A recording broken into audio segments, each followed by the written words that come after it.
Okay, so we're back. James, you're not going to take the hot seat. You're going to stay back and throw rocks at your friend. That was the plan. That's fine. That's good. It's a loyal opposition. No, that's good. That's all right. You can stay there if he. That way you can. Yeah, you can see. You can see whether he's screwing it up or not and make comments from right. Anyway, so thank you. We're back. We're still running behind, but we have a great afternoon setup. I'm not going to spend much time introducing the authors in this one. James, you've already met. Zach Elkins is my colleague here at UT. Tom Ginsburg is a co-author, but he couldn't come. He's on his way to China. So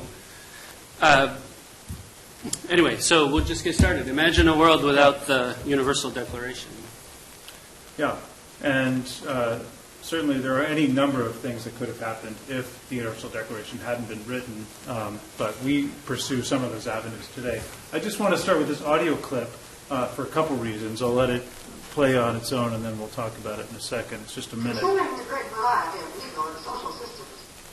I should start by saying this is an interview with Eleanor Roosevelt in June 1948, about 4 months or so, 5 months or so before the Declaration was completed, and so it's mid-process. It's a UN interview.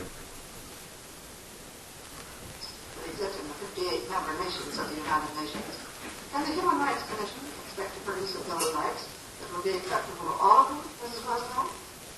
Well, we hope it will be acceptable. I can't say that I think to any one of them that everything in the Bill of Rights will already be achieved. But it does mean if the nations in the United Nations accept the bill, that they will try, as far as the Declaration is concerned, they will try to achieve the aims that are contained in that. And when they ratify the covenant, they will, of course, have to make their laws conform. So I think it's going to be possible to bring about some measure of agreement and finally of achievement. Will you? Okay. She goes on to say some things that are actually somewhat alarming with respect to the social norms of gender at the time. So these are, in some ways, a very fascinating set of audio clips, and actually video clips that the UN has archived. And I think in some ways, I mean, that audio clip speaks to this paper in a number of ways. One, it gives us a sense of the theory that I'm pursuing in this paper, which is well known and many of us think about. That is that the Universal Declaration served as a coordinating mechanism for many writing their own constitutions, but then it also led, of course, to the covenant, a couple covenants, and that in turn led to sort of a much more legal way in which the principles in the Universal Declaration were enshrined in constitutions. So one of the things we're trying to do here is think about what the effects of the UDHR were and to think about a world without it. And, of course, I'm going to draw from data we have in our constitutions data to look at the effect on written constitutions, which I may think have an effect on all aspects of life, or many aspects of life. But I think one of the analytic difficulties I'll have, which I'll point to halfway through the talk, requires us to actually look at the ingredients that went into the UDHR and really kind of to unearth the making and the creation of the UDHR, which has, and in some ways this is the exception to the rule that Cindy pointed out earlier. I think it has been an episode in constitution making, or at least treaty making, in which historians and others have really put their nose to the grindstone. And there's just a whole rich set of materials out there for such work. Okay. So the basic hypothesis is this. You would think that the UDHR, as important as it was, did a number of different things. One thing we know about the UDHR, and okay, good, I just want to make sure that was operating, is that it was a fairly expansive set of rights. So when the 58 member nations, as Eleanor Roosevelt mentioned, came together to put this thing together, it was more sort of a process of log rolling than it was a process of coming to agreement by looking at a very minimal set of consensual or commonly held principles. And so it led to a large number of rights. One would think that it also led to, in some ways, the importance and if you want, convergence toward a certain set of rights, those that were enshrined. And so I tend to think of this, to capture it in one word, as sort of the projection of the UDHR on future constitutions. I should say that this is part of many parts of a book project that James and Tom Ginsburg and I are involved in essentially doing a historiography of rights over the last 200 years in national constitutions. Okay, so what do I mean, the UDHR as being a very expansive set of rights? In terms of sort of an architectural metaphor, we can think of the UDHR being a little bit more like Oscar Niemeyer's Brazilian Congress, built in the early 60s, and less like, say, more neoclassical legislative building. Constitutions used to be very framework documents. In the mid-20th century, they became very expansive modern documents, and the UDHR is no exception. And if you actually look at the data, you can see what this looks like, at least with respect to the number of rights. And so what I've plotted here, the unit of analysis are the 680 constitutions that I've used in this sample. And essentially it's the number of rights that they enshrine in their constitution over time. And you can see that in general is increasing, but of course in the modern era, there are enough constitutions that are in some ways framework constitutions. They're not all very sort of modern, mid-century modern, expansive constitutions. So there's some variance, but in some sense the trend is up. You can think about, I'm not sure how legible this is, so I'll narrate it a little bit, but you can think about the distributions of rights in constitutions in a couple of different ways. We're doing it in two essential ways. One is to think about the concentration of rights, and that's plotted on the left. And the idea is what's the sort of number of rights that are in, by year, that are in at least 50% of constitutions? Okay, how many mainstream rights, how many core rights are out there? And on the right, we're looking at the proliferation, which is sort of the average number of rights in any given year across the set of constitutions. Now this it says a couple different things. On the one hand, if you look at the way historians look at rights and political scientists look at rights, we tend to think of them in terms of generations. Perhaps 4 generations, with the negative rights to the sort of second generation positive rights, to then the third generation, and even to the fourth with things like consumer rights. And so one basic question is, okay, if you look at these two sort of indicators of the distribution of rights, do you see that sort of generational component? And James here has run a change point model which allows us to give precise estimates of when these two quantities have shifted over the years. And with respect to the UDHR, it's somewhat interesting. You would have expected that after the UDHR, you see a shift in the number of core rights. And you see that actually in 1963. And again, this is sort of a very precise estimate of when you see shifts in these kind of measures of central tendency. With respect to the number of rights that are out there, you see that shift in 1945. And in some ways, this is a bit of a kind of an inconvenient fact for those of us who think that the UDHR had really strong effects on the number of rights out there, because at least looking at the data, the shift in the number of rights really occurred a few years earlier. Another way to think about the projection effect of the UDHR is to look at the similarity between the UDHR and every single constitution out there, measured in a couple different ways. This is just measured by the degree which they either include or exclude a particular right. And the point here, and James has run a change point analysis on this as well, and you can obviously, the general trend is to constitutions that look more and more like the UDHR, but the question is, do you see an abrupt shift in this quantity right after the UDHR? And actually you don't see that. You see an abrupt shift, at least measured by this change point analysis, in 1943, which is again inconvenient.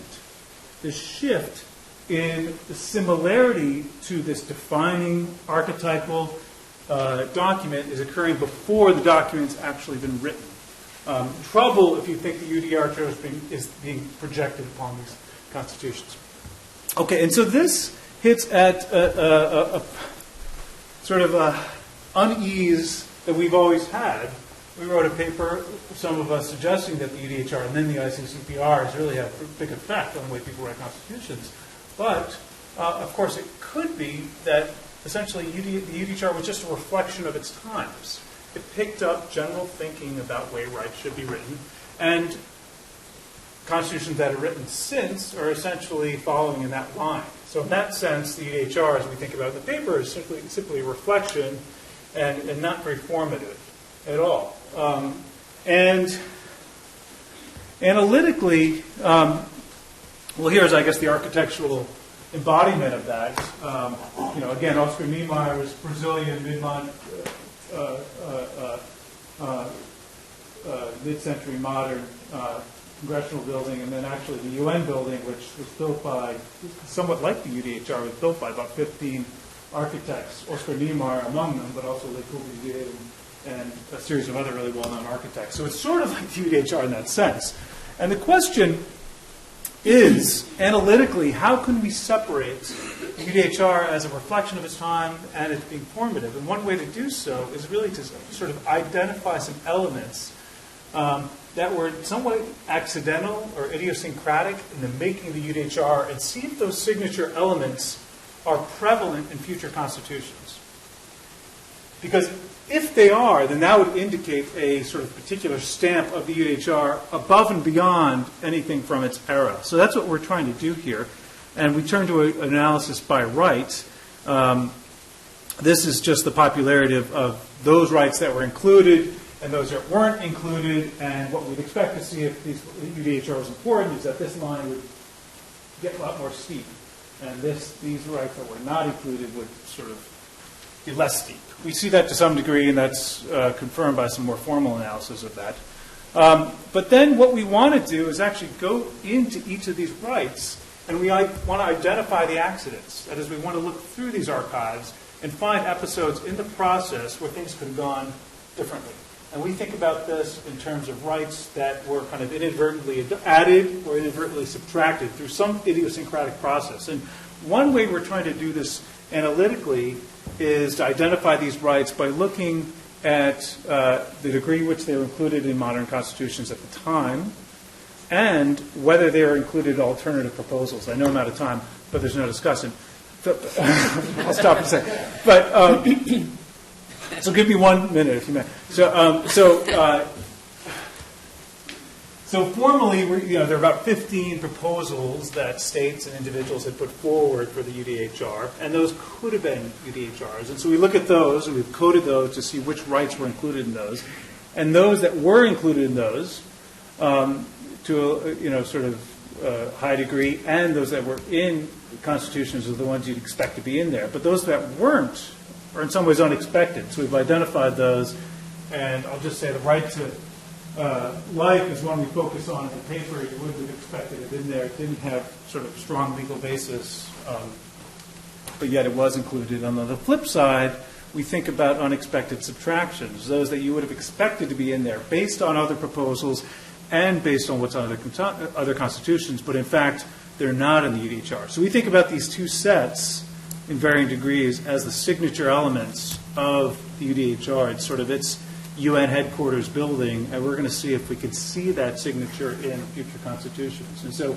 we're going to move forward in this way, and this is sort of a research design, and doing this formal analysis of the data, looking for that, but then also doing some sort of very deep historical work at the evolution of those rights. Okay, I'll stop there. I've abused my own time limits. So yes, excellent. This from a man who accused the Greek chorus of being undisciplined. Exactly. No, yeah.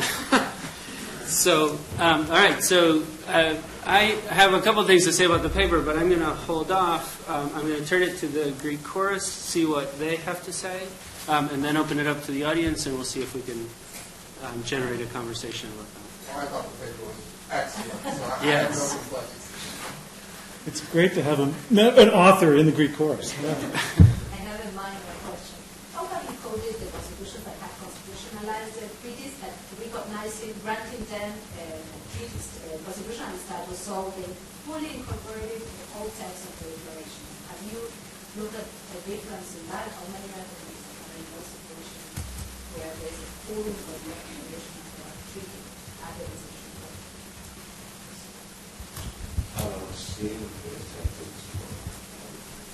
Okay. I too don't really think I have any. Well, speechless. Yeah, Great quotes. it's a very nice paper. I have a question, and it's an honest question, so it might be kind of silly, but why is counting the best way to figure out the influence? Like, that doesn't seem obvious to me. Why wouldn't you focus on the historical part? Well, okay, I'll take other people's time. The research design, I think, is very, very nice, and I'm impressed. And so you have UDHR rights that were unpopular in 1948 and then become popular subsequently. And you use right to life as an example of that. And for non-UDHR rights that were popular in 1948 but didn't become popular subsequently, you use right to petition as an example. I wonder how many, in the perfect world, you have 50 examples like that on both sides, and then you can do a very systematic analysis. But can you think, how many other examples like that can you think of? That's one question. The second question is, so you identify 1943 as the inconvenient breakpoint. And so that's fact. You talk about factor Z affecting factor Y through factor X. Factor X being UDHR included or not, and factor Y being inclusion in subsequent constitutions. So what exactly is factor Z here? What does that mean to have 1943 as a break year? What was going on? Is it war against fascism? What historical process made 1943 such an important break year? All right. Okay. Yeah. Cindy. I wonder if it's worth adding in your calculation of what would have been a popular or unpopular right in 1948 or 46 to 48 to also consider the League of Nations Covenant, because the modeling of the Declaration in the formation of the creation of the UN would have also taken into account the failure of the League of Nations. So the right to petition was something that was rejected so heavily because it had a lot to do with minorities and the knowledge of how the League of Nations completely failed in accounting for minority rights. So petition would be more directly tied historically to minority rights in the League of Nations than maybe what it would have been popular across legal documents in 1946 specifically.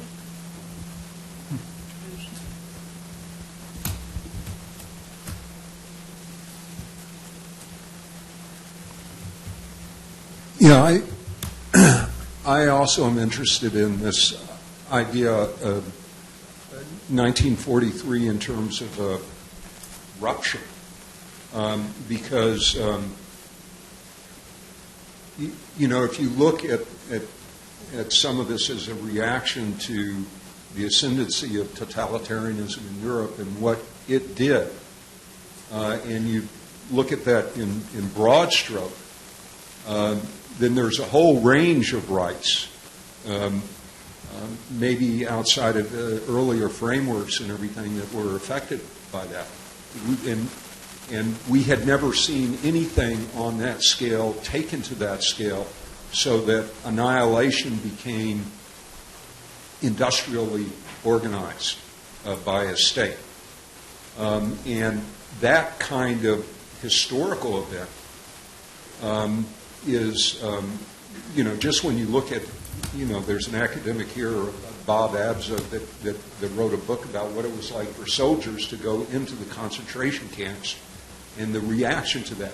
Or on the court, the Brown court had a prosecutor from the Nuremberg war trials. That was Jackson that had prosecuted cases during the Nuremberg war trials, and he was able to participate in a decision that ruptured paradigms and everything and brought, even without, Rehnquist writing this historical analysis, said there's no basis for this. They didn't care anymore. It seems like that's easier for me to wrap my head around in terms of understanding what happened.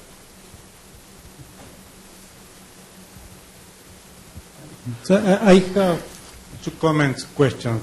One is, are you comparing also with two international instruments that were adopted more or less at the same time as the Universal Declaration, that is the American Declaration that was adopted in May of 1948, 6 months before the Universal, and the European Convention that was adopted in 1950, 2 years later. And they overlap in some way, but not on all the rights. So I don't know if what the Universal Declaration does is reflect only certain approach, but not the approach of the two regional organizations codifying rights more or less at the same moment. And the second one is, in 1948 there were 58 countries. Today we have 200 countries, so 4 times the number of countries. Are you looking at the textual reception of the Universal Declaration? Because my sense is not only the number of rights that are incorporated that overlap or not with the Universal Declaration, but my understanding is that the influence is that now constitutions are cutting and paste the text of the Universal Declaration, and that's, for me, is a different type of influence, not on the type of the number of rights, but how those rights are codified in Constitution. Yeah. Okay. Oh, is it Jake? Yeah, just to follow up on that, I guess I'm not clear on what the takeaway, I guess, completely is supposed to be. Isn't it totally compatible that there could be this, that the Declaration could be sort of epiphenomenal in terms of rights that were already becoming more popular, and that this cut and paste phenomenon could result afterward? Aren't those things just, is that what you're trying to say? Maybe I just didn't get that, but those things seem pretty compatible. Okay, so since Sam Moyn isn't here and there's no discussant, I'm going to pick up on Jake's point to make a point that maybe Sam would have made. I don't know if you would have. But anyway, I'll just use my prerogative as the chair to take this up now, and then maybe you can respond to everything at once. So I thought what was really interesting about the paper was that it really forces us to think about what we mean when we mean that a document has causal effect, right? I mean, what does it mean? And in a way, your answer is, well, it's sort of but for causation, or but for the presence of this document, right? The world would have been different. The future constitutions would have been different. They would have been missing certain things that they now have. And I really like the research design, right? So imagining relatively accidental elements, right, so that they're not the product of a prior variable. But I wonder about the actual specific examples that you use, and I wonder whether it actually gets us there. Because I keep thinking, well, you know, imagine, as the title of your paper invites us to, imagine a world without the UDHR. Do we really think that there would have been no political movement to protect the right to life after World War II? You know, in other words, just removing it isn't the whole story, right? If that were not there, then maybe other things would have arisen to fill that same vacuum, right? Mm-hmm. And so I think you're trying to get at that with the question of, by using sort of accidental inclusions, right, to try to identify things that are not the manifestation of a strong political current, right, that's going to find expression one way or another, whether it finds it through the UDHR or some other way, right? But I'm not sure that you're going to find something like that unless it's a typo, You know, I mean, because the rights aren't, even if they weren't popular, right? They're included presumably because there's a conscious decision to include them in response to something.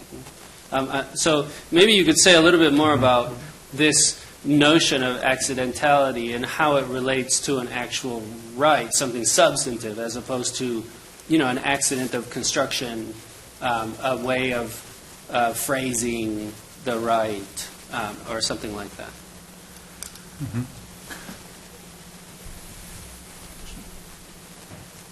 Right. Should we go now? Yes, okay. You should go now. So James has joined me now at the podium. Now that it's safe. And this is, all these comments are allowing us to flesh out everything we couldn't say, or I couldn't say in the presentation, which is great, because we have a lot to say about this. And maybe you and I could divide the labor a little bit. I could start, you could fill in, or vice versa. How do you... You can start if you'd like. Let me say a couple things. Maybe we'll go back and forth a little bit. So let's take these last set of comments. I mean, first of all, Jake, your comment that this could be both a reflection and a formative event is absolutely right. In fact, that's how we think about the UDHR. I think it was definitely reflecting the moment, but at the same time, there are aspects of it which led certain rights to become more popular, others to be less popular, but it's a lot of events really can be just reflections, like the UN building, without being important later on.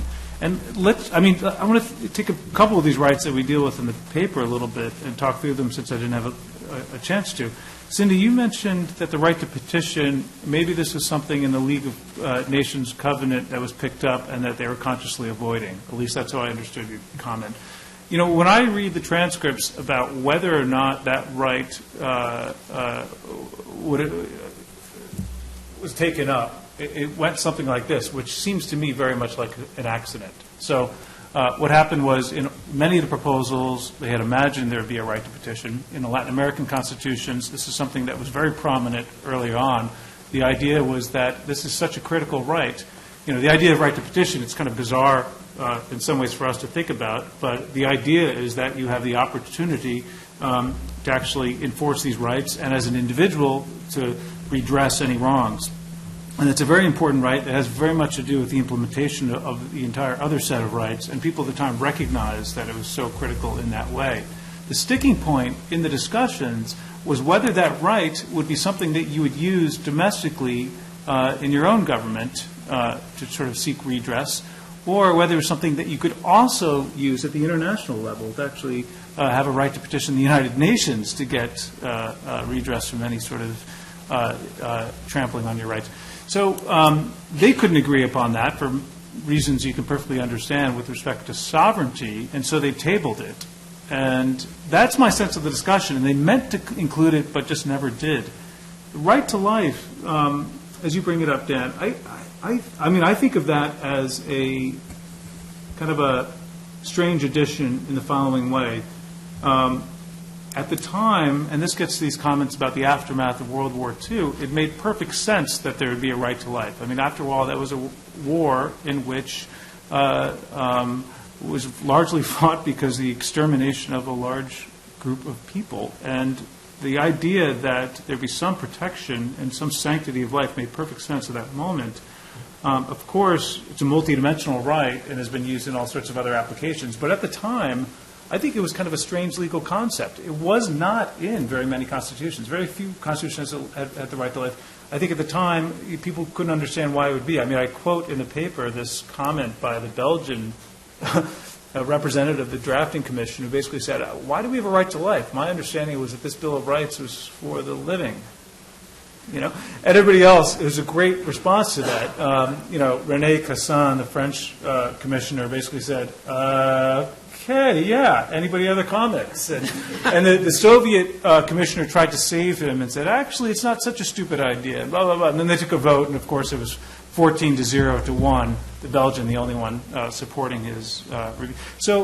But anyway, I think his comment belied this thinking at the time that nobody could understand how the right to life as a legal construct could be applied. Of course, now we can see that it'd be very important in sort of abortion issues. And in fact, the Kenyan Constitutional Assembly that's exactly what they were thinking when they were thinking about whether to include a right to life. But back then, that's not what they were thinking. So it's the kind of thing that it was strange in some ways that it was included, and it's gone on to take a life of its own and be in many, many constitutions where it's been used in sort of very different dimensions. I'm going to pick up some other issues, but James, I wanted you to talk about. I want to pick up this idea about the break here. And in some ways, this is the whole point of the analysis, right? So the idea is that there was something important that happened at the end of World War II that prompted a change in the rights that are included in national constitutions. That same discourse or that same movement prompted the UDHR. And so the whole point is we're trying to separate out those two things. So the question is, does the UDHR have any independent effect? We know there was a shift. That's why we wrote the UDHR. But then did that subsequently have any independent effect that's different from this discourse that changed at the end of World War II? And so the reason that 1943 is a break year is because that kind of marks, it's not the end of World War II, but in terms of the way that constitutions are made, that sort of marks the end of World War II, right? You see these constitutions written in 44, 45, 46 that are different in the way and the number of rights that they included and in the specific rights included in those constitutions. And so it's very hard to separate out that discourse from any effect that the UDHR might have, hence the research design we've come up with. And Zach, you didn't really talk about petition at all. I think that's the even more interesting example, that they literally forgot to include it. And they had planned to come back to it, and they did. They forgot it. And I think that's a really interesting example of. And then subsequently, petition hasn't been nearly as popular as it was beforehand. It's in virtually all the Latin American constitutions before that. And then once you see all these independence constitutions in the decolonization era, it's not in hardly any of those. So I think that's a really interesting case where omitting it from the UDHR, it really hurt the popularity of that right. The other thing I wanted to bring up is, in some ways, the way I like to think about this is, why include a right in the UDHR? Why are these things included? Well, it could be that they're popular, it reflects the discourse. There could also be strategic reasons for why they include these and why they don't include others. And that's something we haven't really theorized yet in the paper, I don't think. And so thinking about this from a strategic perspective, they need to get all of the countries in the world to sign on to this document. So it's very kind of strategic what's included and what's not. And so thinking about that, and I think this is theorizing that a little bit, I think that's what you're kind of trying to push us to do, I think is an important next step for the paper. So. Yeah, can I pick up a few more of the comments? So I thought we would just run to 2:15, so to hold the line at 30 minutes late. So go ahead. Stick with So on Ariel's comment with respect to the text itself, I think that's absolutely right. I mean, what we do here is to interpret these rights and suggest that, okay, the right to privacy is there or not, but of course it really matters what the qualifications are, how these rights are expressed. If you read through the transcripts, they went back and forth on the wording. Perhaps the wording matters. Perhaps putting in something about the right to the free development of one's personality, which has then been adopted in many, many constitutions since, maybe that really matters. Maybe that's language that future courts and advocates before the court can actually use in expanding and in addressing other issues of life. And I think that's absolutely true. And I think we could actually dig back and actually look at the way these things were phrased, not just that they're there conceptually. We have data on whether these things are incorporated, the treaties, not whether the UDHR, since obviously everybody's signed on to that, every member state. But the treaties we have, and that's something we could incorporate, I think. But just to add to that, you don't see the substitution effect that Mila was talking about with the UDHR or any of these international covenants, right? You see that with the sort of very regional instruments, right? Denmark doesn't have very many rights in its constitution because it has the European Charter, right? And so you don't see that substitution effect with these documents that you do with the sort of transnational documents or the regional ones. So just to conclude, in some ways, when we think about imagine no UDHR, it's kind of a real possibility, right? I mean, it's in some ways, when you look back on it, it's amazing that these countries of varying, very different societal and political values, many of them sort of competing geopolitically, that they would be able to put together a document. The American Anthropological Association suggested that we shouldn't even do this, since it's just sort of this heroic way to somehow get everybody on board to agree. And in some ways, if you look at the U.S. stance toward it, it's strange that we were able to buy into a sort of a very expansive set of rights at the end of. So I see it as something that's kind of miraculous that it happened, and it's not crazy to think, what if it hadn't happened? All right. Okay. Well, thank you very much. So now we have a couple minutes to get. Our next speaker, Manu Bhagavan, is a professor of history at Hunter College and the Graduate Center at the City University of New York, and he will be joining us by Skype. He's also snowed in New York. And our discussant is Paula Newberg, who has been with us, but is now coming to the front. So.